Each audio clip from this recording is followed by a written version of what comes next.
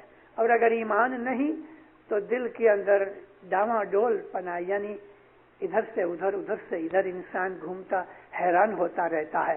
اس کو ایسی کوئی جگہ نہیں ملتی کہ جہاں سکون ملے. ایمان اس کو سکون دیتا ہے، سکون دیتا ہے. مولانا حضرت امام ہمارا مالک ہے، رہبر ہے، امام ہے. وہ خدائی نور ہے. ہم اس کے بدن کو نہیں دیکھتے. جس طرح کسی ایک بچے کو، میں یہ مثال بھی دیا کرتا ہوں، ایک بچے کو اس کی کالی بدصورت اگلی ماں کے سامنے ایک خوبصورت عورت لے کے آئیں اور بچے کو کہیں کہ دیکھ تیری ماں بڑی بدصورت ہے، اگلی ہے، یہ کیسی خوبصورت ماں ہے. اب مجھے بتاؤ آپ کہ وہ بچہ خوبصورت عورت کو اپنی ماں کے طور پہ اس اگلی جو سچی ماں ہے چھوڑ دے گا؟ اس کو ماں اگلی نہیں لگتی، اس کو ماں بدصورت نہیں لگتی. وہ تو دنیا کی تمام چیزوں سے زیادہ خوبصورت ہے. بچے کی نظر نے ماں کی ممتا اور محبت کو پہچانا ہے، اس کی شکل کو نہیں. اسی طرح سے ہم اسماعیلی جو ہیں، ہم اس چلتے پھرتے انسان کو، جس کو آغا خان کہتے ہیں اور ہم اس کو کریم کہتے ہیں، دینداروں ہم اس کو انسان نہیں سمجھتے. ہے انسان، انسانی روپ ہے، لیکن ہم جو کچھ اس میں دیکھ رہے ہیں اس بچے کی طرح کے جو اپنی بدصورت ماں کو بدصورتی کی نظر سے نہیں دیکھ رہا. ماں کی محبت کی خوبصورتی اس کے دل و دماغ میں چھائی ہے. اس بچے کی نس نس میں، اس کی بوند بوند کے خون کے اندر اس ماں کی جو خوبصورتی اور اس ماں کا جو نور ہے وہ اس بچے کے اندر پڑا ہے. اس کے سامنے ہزاروں دنیا کی خوبصورت سے خوبصورت عورتیں لے آؤ مگر وہ اپنی ماں کو کبھی نہیں چھوڑے گا. اس کو وہ خوبصورتی جو آپ کو نظر آتی ہے اس کو نظر نہیں آتی، اور جو خوبصورتی وہ بچے کو نظر آتی ہے وہ آپ کو نظر نہیں آتی. اسی طرح سے حضرت امام جو ہیں وہ ہم کو ظاہر بھانے بھلے انسان نظر آتے ہیں، لیکن دنیا اس کو انسان کے طور پہ جو رہ رہی ہے، ہم جو اس کو دیکھ رہے ہیں وہ دنیا نہیں دیکھ رہی، اور جو دنیا دیکھ رہی ہے وہ ہم نہیں دیکھ رہے. بائیں یہی چیز 1935 میں حضرت مولانا امام سلطان محمد شاہ صلوات اللہ علیہ دلی میں آئے. پنجاب کے ہزاروں اسماعیلی دلی آئے. ان کو حکم ہوا کہ ادھر آؤ، میں تمہارے مذہبی کام کاج کروں گا. مسلمانوں نے، آپ کو جو یاد ہوگا تو امام سلطان محمد شاہ مسلم لیگ کے لائف پریزیڈنٹ تھے. دینداروں اپنی ہسٹری پڑھا کرو، آپ کو بہت سی اس میں سے ایسی خوبصورت چیزیں ملیں گی کہ جس کی سے آپ کا دل خوش ہو جائے گا. تو سارے ہندوستان کے جو پولیٹیکل لیڈرز تھے مسلمانوں کے وہاں اکٹھے ہوئے تھے. 31 دسمبر 1934 اور 1 جنوری 1935 3 دن آل پارٹیز مسلم کانفرنس ہوئی تھی. 34 میں بھی ہوئی، 35 میں بھی ہوئی، 36 میں بھی ہوئی، اور اس کے پہلے 30 میں بھی ہوئی تھی. مولانا امام سلطان محمد شاہ صلوات اللہ علیہ نے 1903 کے اندر 1903 میں ایجوکیشنل مسلم کانفرنس بلائی تھی. سارے ہندوستان کے مسلم لیڈرز اکٹھے ہوئے تھے اور وہاں یہ فیصلہ ہوا کہ علی گڑھ کالج کو یونیورسٹی بنایا جائے 1903 میں. اور پھر 1906 میں 1906 میں امام سلطان محمد شاہ نے political organisation all India Muslim League کی بنیاد رکھی اور سب لوگوں نے مل کے امام کو پریزیڈنٹ بنایا، لائف پریزیڈنٹ۔ 1936 میں الہ آباد کے اندر جب یہ آل پارٹیز مسلم کانفرنس ہوئی اور اس کے بعد پھر مسلم لیگ کی جو اینول کانفرنس ہوئی، اس میں امام سلطان محمد شاہ نے فرمایا میں ابھی بوڑھا ہوا رہا ہوں اور میں دوسری بہت سی چیزوں میں بہت مشغول ہوں، میں گھڑی گھڑی ادھر نہیں آ سکتا، اگرچہ تم نے مجھے لائف پریزیڈنٹ بنایا ہے مسلم لیگ کا، لیکن آج میں تمہارے سے رخصت چاہتا ہوں اور میں ایک تمہیں ایسا آدمی دیتا ہوں میری جگہ کہ جو 10 برس کے اندر ہندوستان کے مسلمانوں کی یہ جو پولیٹیکل شپ ہے نا، بوٹ، اس کو کنارے پہ لگائے گا۔ اور یہ کہہ کے مولا نے محمد علی جینا کا ہاتھ پکڑ کے کھڑا کیا کہ میں اس کو اپنی جگہ پہ پریزیڈنٹ بناتا ہوں، اور انشاءاللہ 10 برس کے اندر یہ ہندوستان کی پولیٹیکل شپ کو، پولیٹیکل جہاز کو کنارے لگائے گا۔ 36 میں قائد اعظم کو صاحب نے پریزیڈنٹ بنایا، 46 کے اندر پاکستان کا یہ بنیاد پوری ہو گئی۔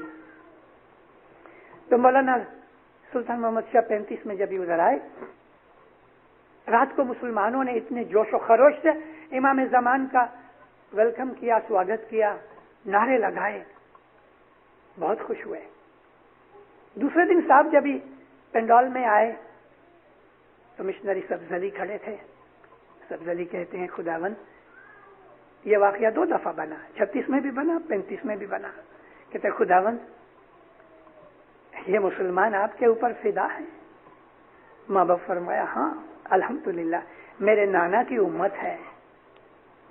ماں باپ کہتے ہیں سبزلی تم لوگ مجھے جس آنکھ سے دیکھتے ہو وہ لوگ نہیں دیکھتے، سمجھے؟ میں نے آپ کو وہ بچے کی بات سنا کے اس حقیقت کو آپ کے سامنے میں نے خلاصہ کر دیا کہ دنیا بھر کی خوبصورت مائیں اکٹھی کرو مگر اس بچے کو جو اپنی بدصورت ماں میں خوبصورتی دکھتی ہے وہ دنیا نہیں دیکھتی، اور دنیا جس چیز کو خوبصورتی کہہ رہی ہے بچہ اس کو خوبصورتی نہیں سمجھتا۔ ایک چھوٹے سے بچے کی کتنی اچھی مثال ہے یہ۔ ہماری ماں کیسی بھی ہے مگر ہماری ہے، ہماری نظر سے وہ خوبصورت ترین ہے، ہماری نظر سے اس سے زیادہ کوئی بڑا نہیں، ہماری نظر میں اس سے زیادہ محبت کے لائق کوئی نہیں، ہماری نظر میں اس جیسا کوئی نہیں، کوئی نہیں۔ چارے چارے جگل ماں فری فری جو بچے کی ماں گم ہو گئی، سینکڑوں ہزاروں عورتوں کے اندر وہ بچہ اپنی ماں کو ڈھونڈ رہا ہے۔ چارے چارے جگل ماں فری فری جو تیرے تولے کوئی نہ آوے صاحب جی تم مرے من بھاوے۔ کیسا خلاصہ ہو گیا؟ یہ سب مجھے کیوں نظر نہیں آتا؟ تیرے سوا کیوں کوئی دوسرا نظر نہیں آتا؟ تیرے جیسا کیوں مجھے کوئی دوسرا نظر نہیں آتا؟ اس لیے نہیں آتا، اس لیے جواب کیا ہے؟ صاحب جی تم مرے من بھاوے، میں تجھے پیار کرتا ہوں، میرے دل میں تو سمایا ہے، اس لیے کچھ نظر نہیں آتا۔ کہتے ہیں لیلا کالی تھی، سانولی تھی۔ کسی مولوی نے آ کے کہا اے مجنوں، ایک قیس، اس کا نام قیس تھا، لقب مجنوں پڑا۔ عربی زبان میں مجنون کہتے ہیں دیوانے کو، نام قیس تھا۔ کہتے ہیں قیس تو مسلمان ہے لیکن تجھے کبھی خدا یاد آیا؟ مولوی کو کہتا ہے تو جس کو خدا کہتا ہے میں اس کو لیلا کہتا ہوں۔ تو کسی شعر کے اندر اس کا ذکر اس طرح آ گیا، اگر تو شکل لیلا کی خدایا بن کے آ جاوے، میرا سجدہ ہے لیلا کو، کفر کی بات ہے، میرا سجدہ ہے لیلا کو، کیا تو اس سے بڑا ہوگا؟ شریعت کی نظر میں یہ کفر ہے، لیکن دیندارو، محبت اندھی ہوتی ہے، محبت کا ظاہر نہیں ہوتا، باطن ہی باطن ہوتا ہے۔ اسماعیلی مذہب کی، اسماعیلی طریقے کی یہ خوبی ہے کہ ہمارا مذہب کا جو پایا اور بنیاد یا جو کچھ بھی سٹینڈ ہے نا، وہ محبت ہے، اور یہی محبت ایمان ہے۔ پہلے یقین آتا ہے، جب یقین میچور ہو جاتا ہے تو ایمان شروع ہوتا ہے، اور جب ایمان میچور ہو جاتا ہے تو محبت پیدا ہوتی ہے، اور محبت جب جوان بنتی ہے، محبت کے بھی درجے ہیں نا، محبت جب جوان بنتی ہے تو خدا کا نور بن جاتی ہے۔ محبت ہی خدا کا نور ہے، خود خدا نور ہے تو خدا محبت ہے۔ خدا تعالیٰ کے ناموں میں ایک نام ہے الودود، بہت بیوٹیفل نام ہے، ہر نام اچھے ہیں۔ الودود محبت کرنے والا، محبت پیدا کرنے والا، خدا کی اعلیٰ بخششوں میں یہ چیز ہے۔ محبت ہی ایمان ہے، اور ایمان محبت ہے۔ ایمان شروع ہوتا ہے، کمزور ہوتا ہے۔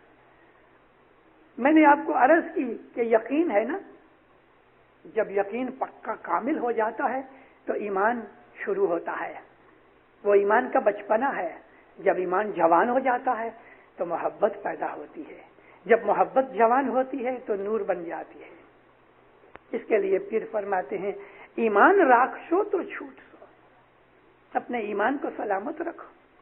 مولانا امام سلطان محمد شاہ کو کسی نے پوچھا، یا مولا ایمان سلامت رکھنے کا کیا طریقہ؟ فرمایا، ہر روز دعا مانگتے رہو کہ یا مولا میرا ایمان سلامت رکھو، کیونکہ ہم دنیا کے اندر بہت کمزور ہیں، بہت کمزور ہیں، اور اگر ایمان کمزور ہوگا تو دنیا کی ایک مصیبت جو آئے گی تو ایمان دھل جائے گا۔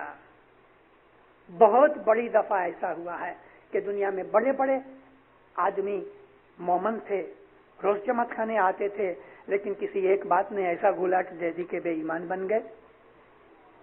وینکوور کے اندر ایک ایسا اسماعیلی کہ جو ایک زمانے کے اندر پاکستان کی کسی کونسل کا پریزیڈنٹ تھا، اور اس کے بعد پتا بہت بڑے اچھے مومن خاندان کے لوگ ہیں، لیکن جماعت کے کچھ لیڈروں کے ساتھ من دکھ جو ہوا تو ایسا ہوا کہ جماعت خانہ چھوٹا تو چھوٹا، مذہب چھوٹا تو چھوٹا، ارے امام کا دشمن بن گیا۔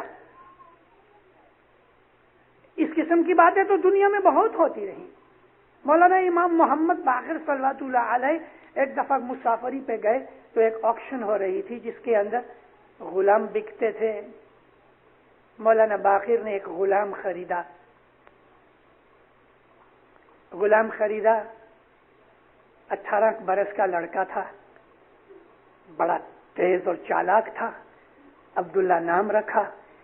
پوچھا تیرے باپ کا نام کیا؟ تو کہنے لگا خطاب۔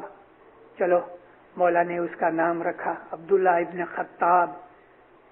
تھوڑے دنوں کے بعد، یعنی تھوڑے برسوں، 1-2 برس کے بعد، مولانا باقر نے اپنے فرزند امام جعفر کو یہ غلام بخش دیا۔ امام جعفر صادق علیہ السلام نے اس کو اپنا پرسنل سیکریٹری کے طور پہ یا پرسنل گائیڈ کے طور پہ اس کو رکھ لیا، باڈی گارڈ بن گیا۔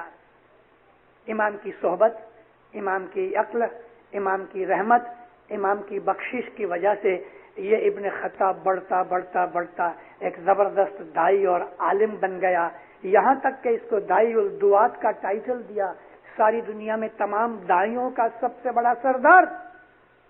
جب اس درجے پہ پہنچا، مغروری آ گئی، غرور پیدا ہو گیا، اور اس میں فخر یہ ہوا کہ میرے پاس یہ علم ہے، میں ایسا ہوں، میں تیسا ہوں، اور میری مدد یا میری سیوا کے بغیر امام کے کام نہیں چل سکتے، پھسل گیا۔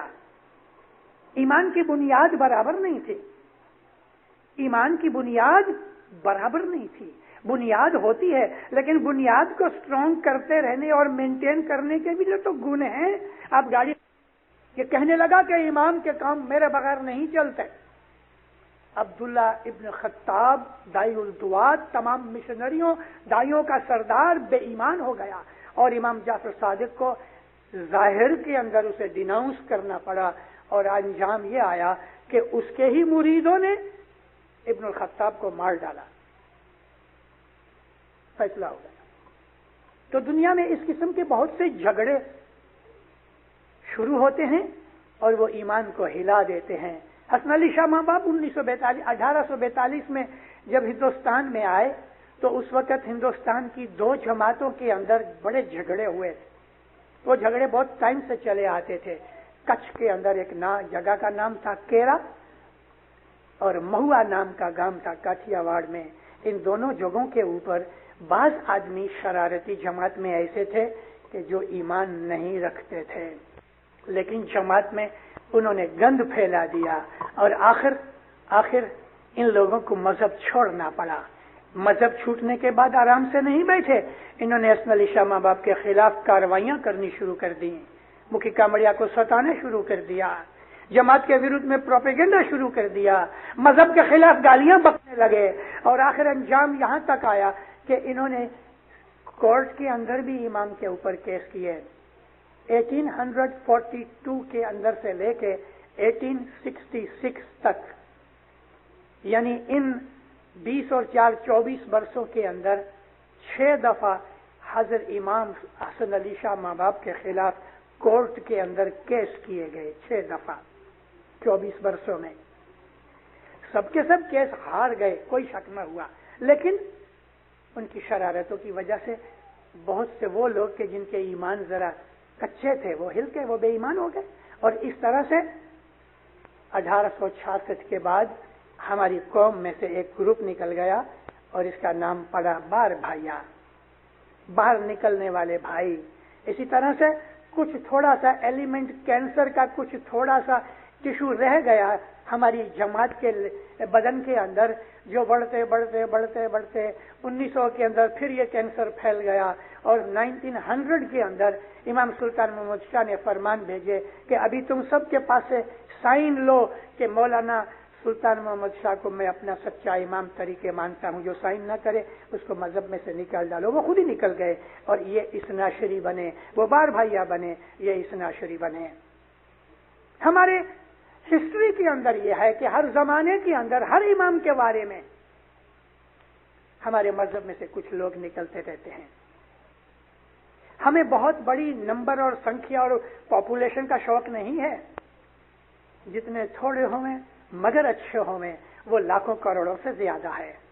ہمیں یہ شوق نہیں کہ ہم بہت کچھ بناویں، ہم اسماعیلی مذہب میں غیروں کو لیتے ہیں، لیکن ہم اس شوق سے نہیں لیتے کہ جس طرح دوسرے بہت سے طریقے لے لیتے ہیں۔ کرسچن جس طرح سے بیٹھے ہوئے ہیں، کسی بھی آدمی کو پکڑ کے وہ لوگ کرسچن بنا لیتے ہیں۔ ہماری جماعت میں ایسا کوئی شوق نہیں۔ اس کی وجہ یہ ہے کہ نور کو سمجھنا سب کا کام نہیں۔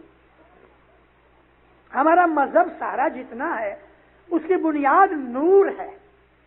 اس نور کو سمجھنے کے لیے بہت بڑی دماغی حالت چاہیے، خدا کی رحمت بھی چاہیے۔ تو میں آپ کو عرض کرتا تھا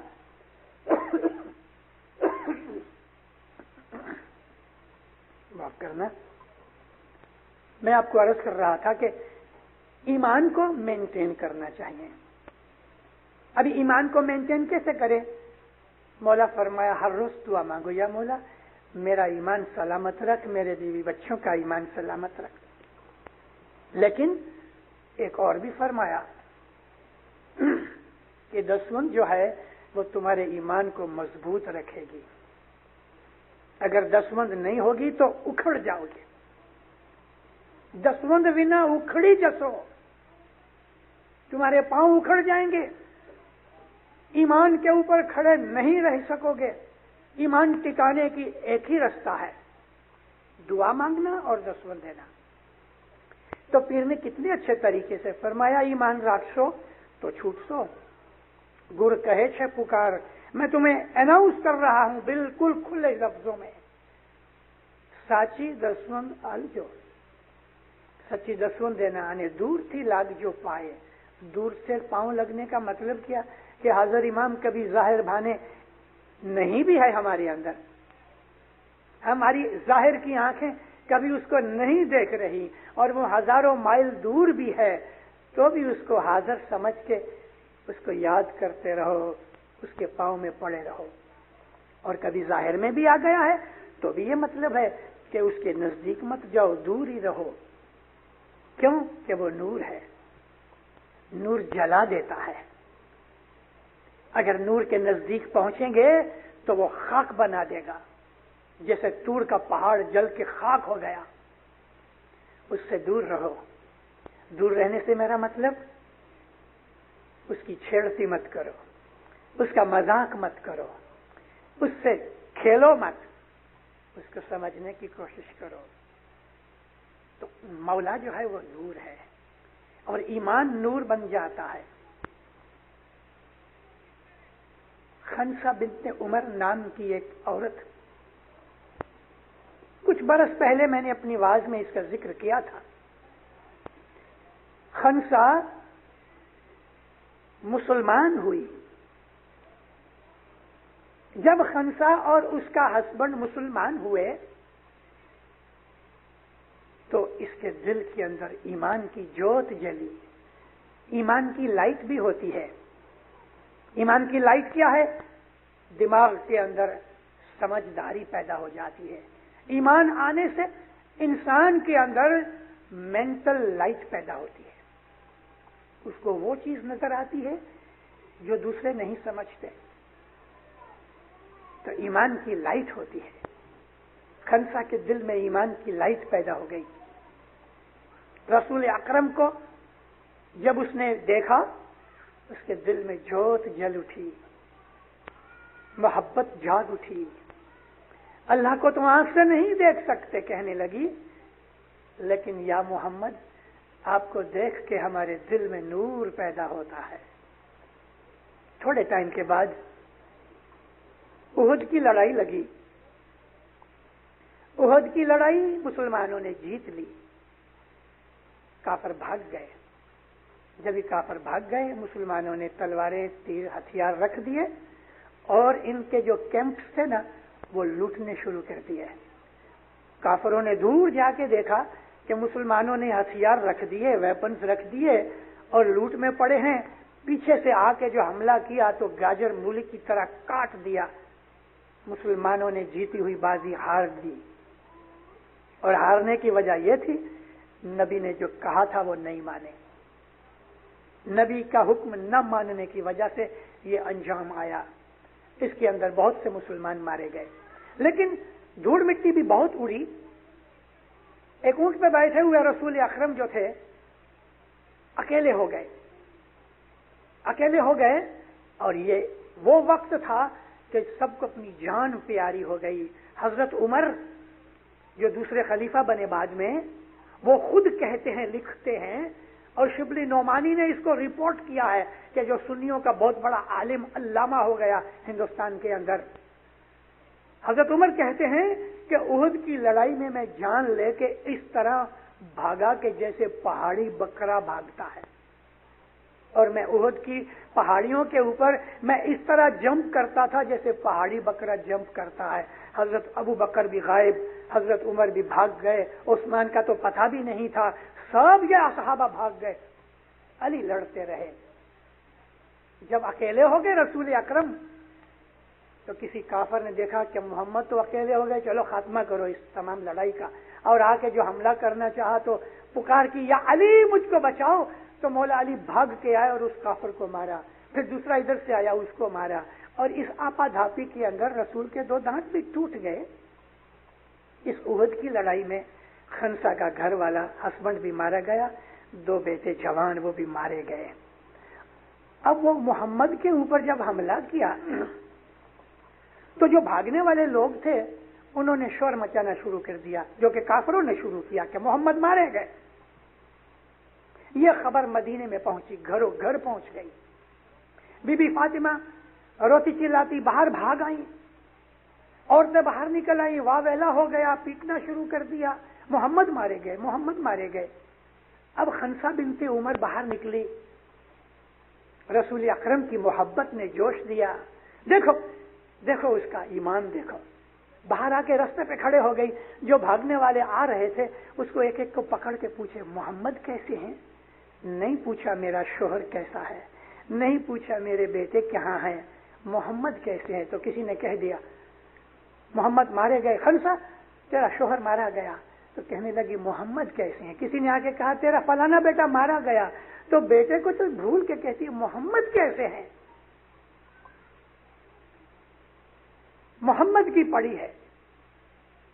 تھوڑی دیر ہوئی، رسول اکرم اونٹ کے اوپر آہستہ آہستہ چلے آتے ہیں. کافر بھاگ گئے، اس کے پیچھے پیچھے مولا علی چلے آتے ہیں. جب اونٹ نزدیک آیا، خنسا بنت عمر گھٹنوں کے اوپر بیٹھ گئی، خاک کے اوپر سر رکھ کے اس نے سجدہ کیا. آنکھوں سے آنسوؤں کی جھڑیاں لگ گئیں. دو ہاتھ اٹھا کے کہتی ہے اللہ تعالیٰ تیری بہت شکر گزار ہوں کہ محمد سلامت ہے. تو نے میرے شوہر کی، میرے دو بیٹوں کی قربانی قبول کی، میں خوش ہوں. شوہر مر گیا، دو بیٹے جوان مارے گئے. کہتی ہے میں شکر گزار ہوں کہ تو نے میرے شوہر، میرے بیٹوں کی قربانی قبول کی، لیکن محمد سلامت ہے. میں نے آپ کو کہا کہ وہ بیٹا، وہ بچہ کہ جو بدصورت ماں کا بچہ ہے، اس کو اپنی ماں میں جو خوبصورتی دکھتی ہے وہ دنیا کو خوبصورتی نہیں دکھتی. ہمارا امام دنیا کے اندر ایک انسان کے طور پہ گھوم پھر رہا ہے، لیکن جو خوبصورتی ہم اپنے مولا میں دیکھ رہے ہیں، ارے دینداروں دنیا کی آنکھیں اندھی ہیں، وہ اس کی خوبصورتی نہیں جانتے. تیرے تولے کوئی نہ آوے صاحب جی تو مورے من بھاوے. تو میرے دل میں بیٹھا ہے، میں تجھے پیار کرتا ہوں. اب تیری محبت لاگی میرے صاحب، دل میرے محبت لاگی. اسماعیلی طریقہ جو ہے نا، یہ محبت کا دین ہے، دنیا کی باتوں سے نہیں پایا جاتا. اس کو پانے کے لیے قربانی چاہیے، محبت چاہیے، اور وہ سب کچھ چاہیے کہ جو ہماری محبت کو نبھاتا رہے. ایمان راکھ سو تو چھوٹ سو، گر کہے چھے پکار، ساچی دسون آلجو انے دور تھی لگ جو ہر روز اس کو ہر وقت یاد کرتے رہو. ابھی حضرت امام جب امریکہ میں آئے نومبر مہینے میں، تو صاحب نے بہت جگہ یہ فرمان کیا ہے، سارا دن تم یاد کرتے رہو، اللہ اللہ کرتے رہو، محمد محمد کرتے رہو، علی علی کرتے رہو، دوسرے اماموں کے بھی نام لیتے رہو. مطلب کہ تمہاری 3 وقت کی دعا کے علاوہ سارا دن اپنے مولا کے ساتھ تعلق رکھو. یہ محبت ہے کہ جو محبت والے لوگ ہوتے ہیں وہ اپنے محبوب کو ایک لحظہ بھی بھولتے نہیں. یہ محبت ہی ان کے دلوں کو ہمیشہ اجاگر رکھتی ہے. وہ اگر سوتے ہیں تو بھی جاگتے ہوتے ہیں، اگر وہ سوتے ہیں تو بھی وہ اپنے محبوب کی محبت میں جاگے ہوتے ہیں. اسماعیلی دین کو اگر سمجھنا ہے تو مولا سے محبت کرو، سکھی آباد رہو. مولا کی نیک امیدیں پوری کرے، حقیقتی سمجھ دے وے، اپنی محبت سے آپ کے دلوں کو مولا بھر دے وے. مولا آپ کو نور عطا کرے، آپ کی دعاؤں کو قبول کرے، فرمان بردار بناوے، دسوں سکریت میں پورا رکھے، حقیقتی سمجھ دے وے. مولا اپنے نور کی معرفت دے وے. مولا دین میں دنیا کی آپ تمام مشکلیں مصیبتیں دور کر کے آپ کو سکھی آباد کرے. اور ظاہر باطن دیدار نصیب کرے. ہری زندہ کھانا ودان